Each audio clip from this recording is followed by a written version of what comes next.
પુષ્પ આયુર્વેદ ક્લિનિક એ કડી ભાવપુરામાં આવેલ છે. લગભગ 40 વર્ષથી કાર્યરત છે અને આપની સાથે આ મુલાકાત થતી રહે છે. એ મારી ચેનલ અપના અશોક નાયક એ વિશિષ્ટ સેવાઓ છે જેમને આપને માહિતી માર્ગદર્શન આપવામાં આવે છે ભારતીય ચિકિત્સા પદ્ધતિનું, આપણા વેદોની, સંસ્કૃતિનું અને કેવી રીતે સ્વસ્થ જીવન જીવી શકાય એના અનુસંધાને આહાર, નિંદ્રા અને બ્રહ્મચર્ય 3 ઉપસ્તંભો એ પૈકી આપણે આજે બ્રહ્મચર્યની વિશિષ્ટ ચર્ચા કરી રહ્યા છીએ. ગયા વિડીયોમાં આપણે બ્રહ્મચર્ય કેવી રીતે પાળવું, એના નિયમો શું છે એની પ્રાથમિક સમજૂતી આપી. બ્રહ્મ એટલે બ્રહ્મને પ્રાપ્ત કરવા માટે, ચર્ય એટલે એવું આચરણ કે જેનાથી બ્રહ્મ પ્રાપ્ત થાય. મિત્રો, નેતૃત્વ વિકસાવવું અને એની યુનિવર્સિટીઓમાં અભ્યાસ કરવો, નોલેજ લેવું એ અલગ વસ્તુ છે. અને શરીરને એટલું શારીરિક સંપન્ન બનાવવું કે જેમાં જીતેન્દ્રિય, ઇન્દ્રિયો ઉપરના વિજય મેળવવાવાળું વ્યક્તિત્વ આપણામાંથી તરી આવે એ અગત્યનું છે. બ્રહ્મચર્ય પાળવાથી શું ફાયદા થવાના છે એના વિષય ઉપર આપણે વાત કરીશું. આ મારી ચેનલને આપ સબસ્ક્રાઈબ કરશો, આપના મિત્રોને આ વિડીયો મોકલશો અને જરૂરિયાતવાળા દરેક વ્યક્તિઓને મફતમાં વહી જતી આ ગંગામાં સ્નાન કરાવવા પ્રયત્ન કરશો, જેથી કરીને આ જ્ઞાન ગંગાનો ઉપયોગ કરીને એ પોતાનું સ્વાસ્થ્ય મેળવી શકે. બ્રહ્મચર્ય એટલે માત્ર યૌન સંયમ જ નહીં, પણ મન, વચન અને કર્મથી પવિત્રતા જાળવવી એ ખૂબ જ અગત્યનું છે. આપણા ધર્મગ્રંથોમાં જે આચરણ બતાવવામાં આવ્યું છે, જે સદાવૃત્તમાં કહેવામાં આવ્યું છે, જે સદાચારમાં પાલન કરવા યોગ્ય છે, એ બધા જ આચરણો બ્રહ્મચર્યનું પાલન કરવામાં મદદરૂપ છે. ઇન્દ્રિયોનો વિષય સાથેનો થતો હીન, મિથ્યા અને અતિયોગ એ રોકવાના કારણે ઉર્જાઓનો દુર્વ્યય અટકે છે. એટલે આપણા શરીરમાં એક વિશિષ્ટ પ્રકારની શક્તિનો સંચય થાય છે. શારીરિક ઉર્જાનો ચોક્કસ ઉપયોગ થવાથી માનસિક એકાગ્રતામાં વધારો થાય છે, યાદ શક્તિ મજબૂત બને છે અને ચહેરા ઉપર ઓજસ, એક દેદીપ્યમાન અજવાળું જોવા મળે છે, તેજ વધે છે. સ્માર્ટનેસ કહી શકીએ આપણે એને, એ વધે છે. ચીવટ અને કાર્ય પદ્ધતિમાં ફેરફારો થાય છે, કારણ કે આપણું મનોબળ અને આત્મબળમાં વધારો થયો હોય છે. શાંત મુખ મુદ્રા આપણને પ્રભાવશાળી બનાવે છે. આ રીતે મનોબળ અને આત્મબળમાં સુધારો થવાથી થાક ઓછો લાગે છે, આળસ દૂર થાય છે, કામ કરવાની ચેતનાઓનો સંચાર થાય છે, કાર્યક્ષમતામાં સુધારો થાય છે, કારણ કે આપણે ભૂલ કરતા નથી અને ભૂલ કર્યા પછીથી જે પ્રજ્ઞા અપરાધ થાય છે એમાં પણ સુધારો થાય છે. ભૂલો થવાના કારણે થતી ગિલ્ટી, ગ્લાનીનું આપણામાં ઉણપ થાય છે, જેથી કરીને આપણે ચોકસાઈમાં સુધારો થાય છે. આંખો તેજસ્વી બને છે, તમારો અવાજ પ્રભાવશાળી બને છે, સામેલા વ્યક્તિને જકડી રાખી શકાય એવું આકર્ષિત બને છે. જેમ કે ફિલ્મોમાં રહસ્ય, સસ્પેન્સવાળી ફિલ્મો વ્યક્તિને છેક સુધી પકડી રાખે છે, એમ તમારી વાતની શરૂઆતથી વાત પૂરી ના થાય ત્યાં સુધી તમારા સંવાદોમાં સામેલી વ્યક્તિ તમારી સાથે સંકળાયેલી રહે છે, એવો પ્રભાવશાળી અવાજ બને છે. સંયમ રાખવાથી ઉચાટ, આવેગ અને ઉશ્કેરાટમાં સુધારો થાય છે. સ્વપ્ન દોષ, ધાતુ ક્ષીણતા અને હસ્તમૈથુન જેવા વિચિત્ર વિચારો અને એવા લક્ષણોમાં સંયમ રાખવામાં આવવાથી આત્મગ્લાનિ અને શારીરિક માનસિક નિર્ભરતામાં ઘટાડો થતાં સ્ટેટ ફોરવર્ડ વ્યક્તિત્વનું નિર્માણ થાય છે.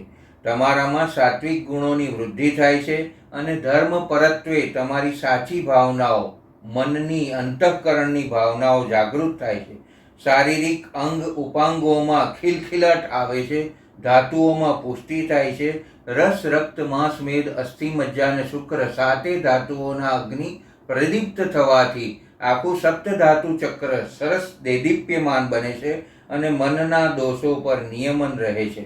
વૃદ્ધાવસ્થા જલ્દી આવતી નથી, યૌવન 16 કળાએ ખીલે છે.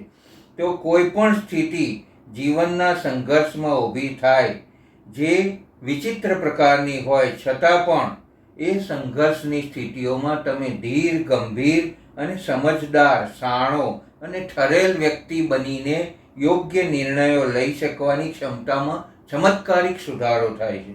ધાતુ ક્ષયથી થતા કેટલાય શારીરિક અને માનસિક રોગો પર નિયંત્રણ આવે છે. સમ્યક પ્રમાણમાં ઊંઘ મળવાથી અન્ય કાર્યોથી મળેલ સ્ટ્રેસ સરસ રીતે મેનેજ કરી શકાય છે અને તમારા પત્નીને શારીરિક સુખ સરસ રીતે આપી શકવાના કારણે એક પત્નીત્વવાદ જે ભારતની જીવનશૈલીની એક માન્યતા છે એમાં પણ દ્રઢતા આવે છે. પત્ની ખુશ રહી શકે છે, પત્નીને સરસ સમય આપી શકાય છે અને જેથી કરીને પુત્ર પ્રાપ્તિ ઉત્તમ પ્રકારની થાય છે. તો આમ ઉત્તમ નાગરિકત્વનું નિર્માણ કરવાની કાર્યશાળા તરીકે માનવ પોતે પણ એક પિતા તરીકે શ્રેષ્ઠ બની શકે છે. બેંકમાંથી ઉછીના શુક્રકોષો લેવા જરૂર પડતી નથી. મિત્રો, આ બ્રહ્મચર્યમાં હજુ વધુ આવતો વિડીયો આપ બીજા રાઉન્ડમાં જોઈ શકશો. ફરી એકવાર યાદ કરાવું કે આ ફાયદાઓ ભારતના છે, ભારતની વિચારસરણીના છે, ભારતની જીવનશૈલીના છે અને એક પત્નીત્વવાદની આપણી સંસ્કૃતિના વારસામાં મળેલા સંપત્તિ પ્રમાણ છે. તો આને જાળવશું તો બીજા દુશ્મન દેશો અથવા બીજા ધર્મના લોકો આપણા ઉપર, આપણા જીવન પર, આપણા વિચારો પર વિચિત્ર પ્રકારનું વર્તન નહીં કરી શકે. આજથી જ સંયમી બનો, બ્રહ્મચર્ય પાળો અને હિન્દુત્વની રક્ષા કરો. શિવ પુરાણમાં મા પાર્વતીએ બહેનો માટે જે નિયમો અને જીવનશૈલી બતાવી છે એ ખૂબ જ વિચારો કર્યા બાદ નિર્ણય લાવીને બતાવી છે, જેની અંદર બહેનોએ પણ પુરુષોની સાથે સાથે સમોવડી વિકાસ કરવો હશે તો પોતાના પરિવાર સાથે સંકળાયેલા રહેવું પડશે.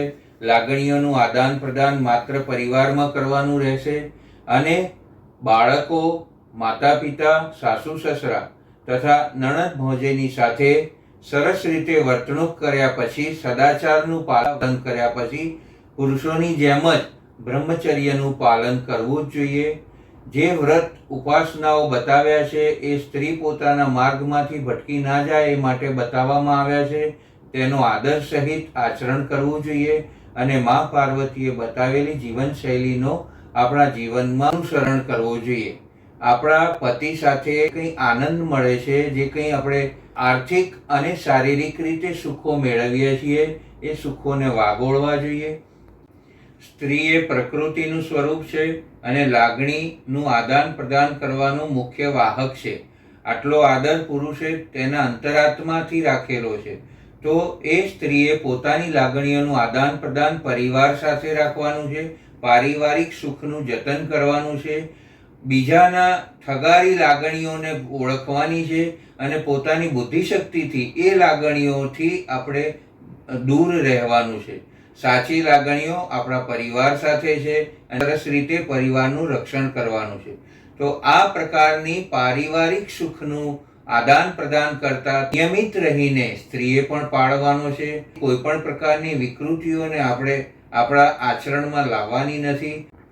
બ્રહ્મચર્યનું પાલન યુવા અવસ્થા અને વિદ્યાર્થી અવસ્થામાં કરી રહ્યા પછી જ્યારે વિવાહ સંસ્કારથી જોડાય છે ત્યારે એક પત્નીત્વવાદમાં પત્નીએ પતિના બ્રહ્મચર્યનું રક્ષણ કરવા પૂરક કાર્યો કરવાના હોય છે. પતિ કે પત્ની બીજી લાગણીઓમાં ભટકી ના જાય એનું ધ્યાન એકમેકની સાથે રાખીને રાખવાનું હોય છે. ઉત્તમ દાંપત્ય જીવન એવી રીતે જીવવાનું હોય છે કે જે આદર્શ પતિ પત્નીત્વવાદનું નિર્માણ કરે છે.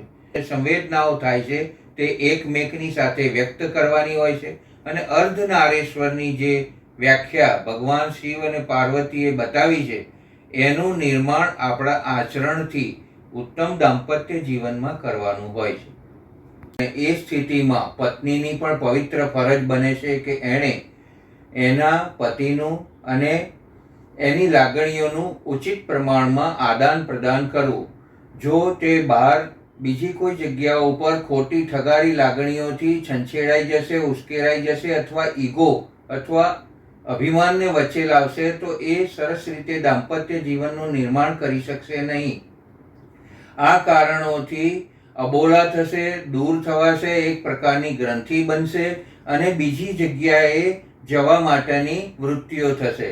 આજે એક વૃત્તિ જો સામે છેડે થશે તો બીજી ભાગે ડબલ થવાની છે.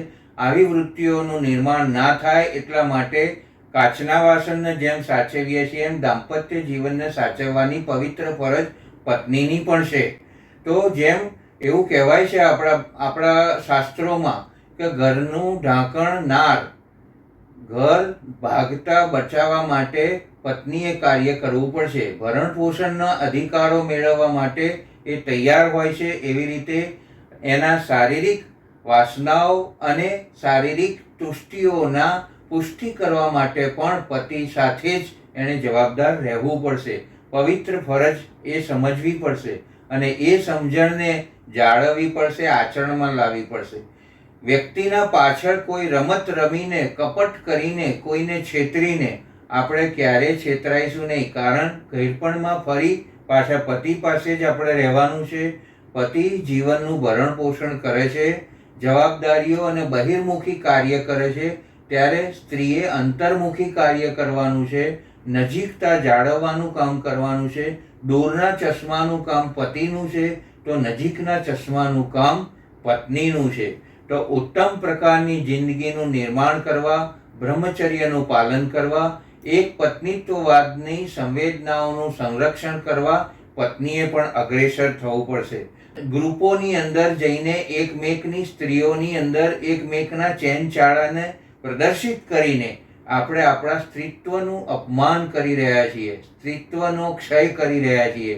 અને એનાથી થતા ક્ષય, ઓસ્ટિયોપોરાઇસિસ અને ઘડપણમાં એ લક્ષણો દેખાઈ રહ્યા છે, એ બધા જ આપણા આચરણના પરિણામે છે.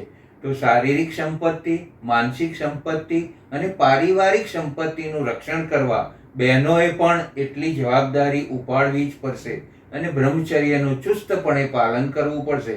તો જ ગૃહસ્થાશ્રમ સફળ રહેશે. જય ધન્વંતરી.